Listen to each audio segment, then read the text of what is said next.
What's up YouTube, it's your boy Nash here, welcome back to the channel.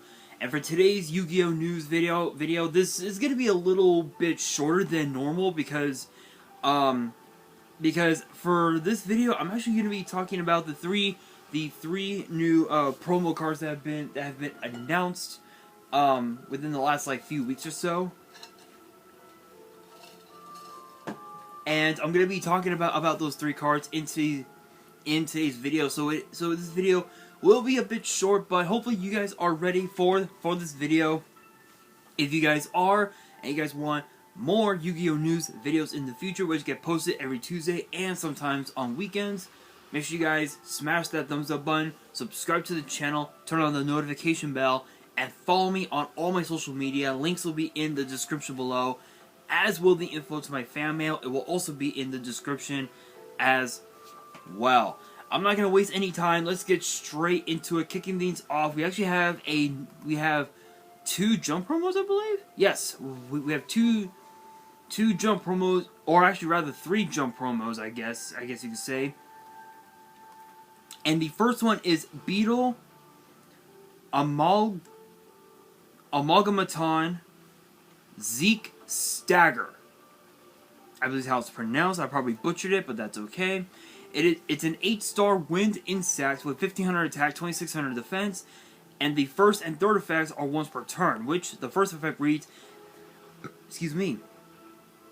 which the first effect reads: if an insect, monster, or monster is special summoned, you can special summon this card from your hand. So it's basically a Cyber Dragon. You know that any card, any monster that has a Cyber Dragon effect, I've said it before, is just going to be too good. And this one might not be so different. Because the second effect reads, gains 300 attack for every other insect monster on the field. So I assume it doesn't include himself. But it's, I mean, it could go up to, what, 3k I believe? Let's see.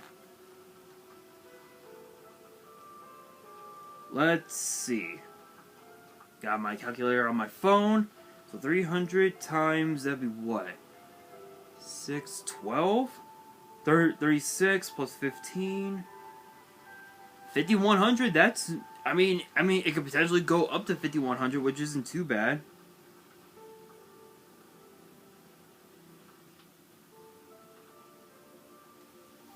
I mean, that's not, it's not that bad. 5100, that's pretty cool.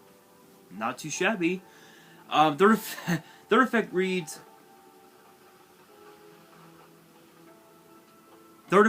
during each end phase, each player can special summon one insect monster from their hand or grave, but its effects are negated. Oh, so it's basically a monster reborn for both sides, I guess. I believe YG Organization had called it something else in a previous article. What do they call it? Okay, yeah, I thought so. I thought so. They called it Armored Insect Combination Zeke Stagger, which I think that might have been a much more better term than what it is now. But still, I mean, it's not too bad. Being able to just Cyber Dragon the monster from your hand, and to be able to just automatically summon a monster from the graveyard. It's a monster reborn, so what? That's not too bad, I gotta admit. That's not too bad. Next up we have, if it'll pop up, thank you. Next up we have Brave Beauty of Ruby Regard Bradamanti,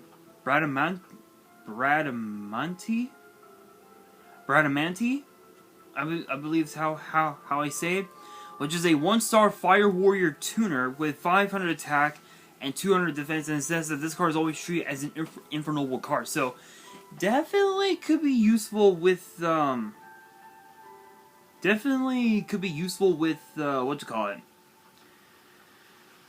with the Arcana deck, because the Arcana Knight deck is actually a pretty fun deck to play.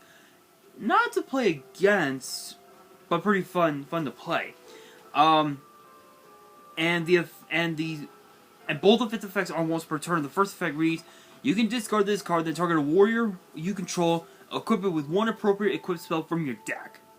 Okay, I mean that's not too bad. That's not too bad.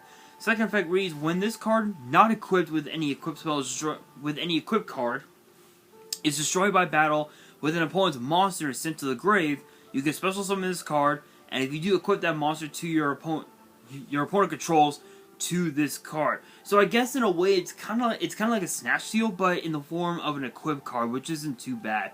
So it's not that bad. Being able to break your opponent's board that way, kind of an odd way to do it, but that's actually pretty cool. There's a note underneath that says this card's name is a play of words sort. Gurren is a combination of crimson and love or affection. Love/affection. Beauty plus outstanding for the latter part. Riketsu also being how you say cold-hearted. Sounds about right.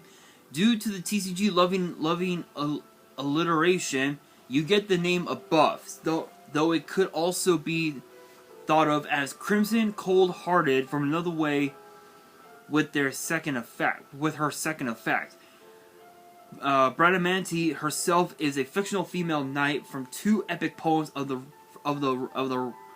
Renaissance: Orlando Innamorato, or Orlando in Love, and Orlando Furioso, the Fury of Orlando.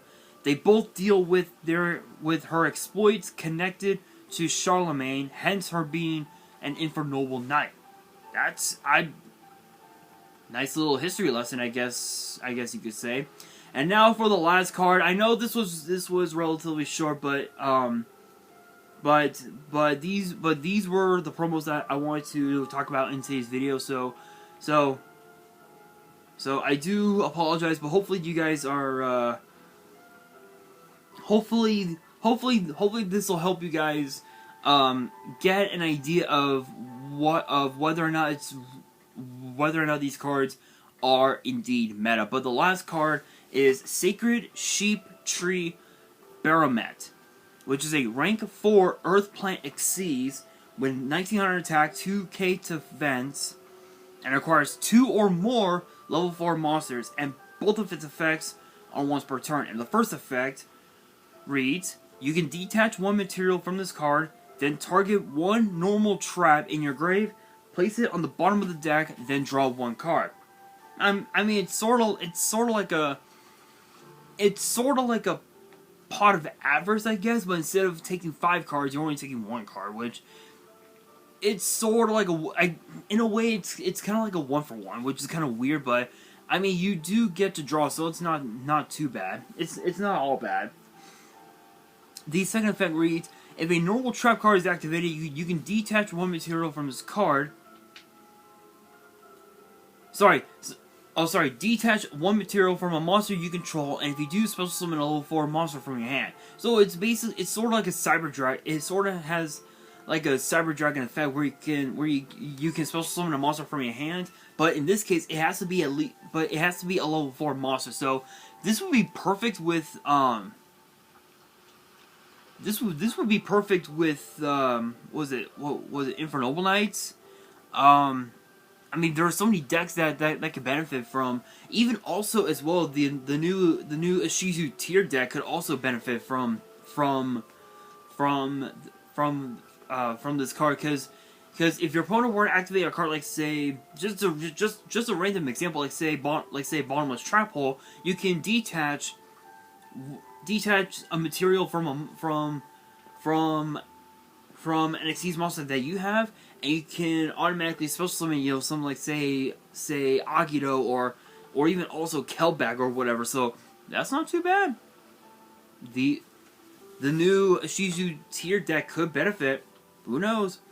Who knows? There's a note underneath that reads: this card is named after the Baromet, a fictional plant said to grow goats and sheep as its fruit from medieval bestiaries, and the goat-headed idol Baphomet, heavily associated with demonic imagery and the Knights Templar, an order of knights associated with banking and the Crusades. Nice little history lesson. But guys, that's gonna do it for this video. I know this was relatively short, but that brings me to the question of the day: which of these 3 cards do you guys think is gonna be the new meta? Let me know down in the comments below. And that will do it for today's video. Hopefully you guys enjoyed. If you did, make sure you guys smash that thumbs up button. If you guys are new to the channel and you guys want more Yu-Gi-Oh news videos, which get posted every Tuesday and sometimes on weekends, make sure you guys subscribe to the channel, turn on the notification bell, and follow me on my social media. Links will be in the description below, as will the info to my fan mail. It will also be in the description as well. And on that, this is your boy Nash, signing out.